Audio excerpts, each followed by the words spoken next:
Sometimes other people's ideas push so hard on either side there's no room left to breathe. These halls, these walls are closing in. We've been trapped in this routine for too long. But you're not trapped. This is an opportunity for improvement. School is the best shot you have at a successful life. No one said it would be easy, but it is necessary. That's what we've been taught. But not everything, you don't learn everything in school. Lockers and corridors hold nothing but disappointment when your interests lie elsewhere. So hold them in contempt if they hold you back. It always seems so simple. Predetermined. You just do what's required of you. This isn't about what you want. This is about what's best for you. And one day those two will align. You can do what you want once you're secured in a pension. You'll have all the time you want for silly hobbies later. But if you're claustrophobic, cubicles will be your downfall. Piles of paperwork become mountains that pens and pencils can't scale. Why would you conform to secure stability if satisfaction is unattainable? Do you really want to lead an empty life? I remember freshman year, the first time my grades fell below what I deemed acceptable, the ground started shaking. Everyone was less support, more advice, like if I was you. I'd kill myself. I can't imagine what it's like being so lazy. Why didn't you study? Why didn't you try? How pathetic can you be to run from your own potential? Or I wouldn't take it too seriously.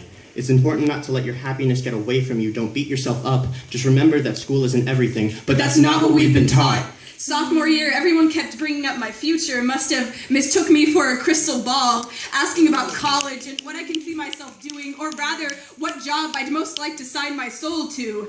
As though the ink that bleeds through these veins isn't testimony enough, I'd say I'd like to write. Who told you that you couldn't? You should be spending these years picturing spotlights and headlines and dreaming of success. Why would you squander your aspirations by letting them take a backseat to something so arbitrary? Don't let them take away your fulfillment.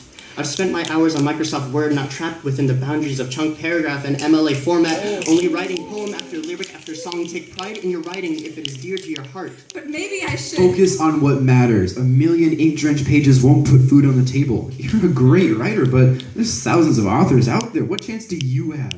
Get a degree in business. Put those words to use. You can compromise with your job. At least you'll be able to eat. It's more pragmatic to put those writing skills to work in advertisement. Changes the world from a billboard. Isn't that somewhere realistic? Maybe I'm better off a realist. I spent junior year in a free fall, waiting to hit the ground. Nothing was going my way anymore, and the days started blending together, so I started to think about dropping out.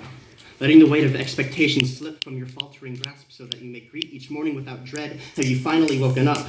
Do you see how you've let passion stray so far from where you are now? You're not valued by A's, B's, and C's, but rather your will to succeed. Disprove the accusation that you're a failure on your own terms. But after all you've done, no. You've worked too hard to throw it away like this. Who's to say your dreams are worth anything anyway? What makes you think you're special enough to go out and do these things? Climb over a mountain of talent to hopefully peak at something you don't even know you truly enjoy. You are your own worst enemy. Trust me. This is the best way. You need to do what's necessary. Senior year was too much for me to handle. A juggling act between school and the real world, balancing jobs and homework when there's not enough time, and all I ever wanted was stability. I don't know. Fulfillment. I don't know anymore. I just don't want to regret this. Woo!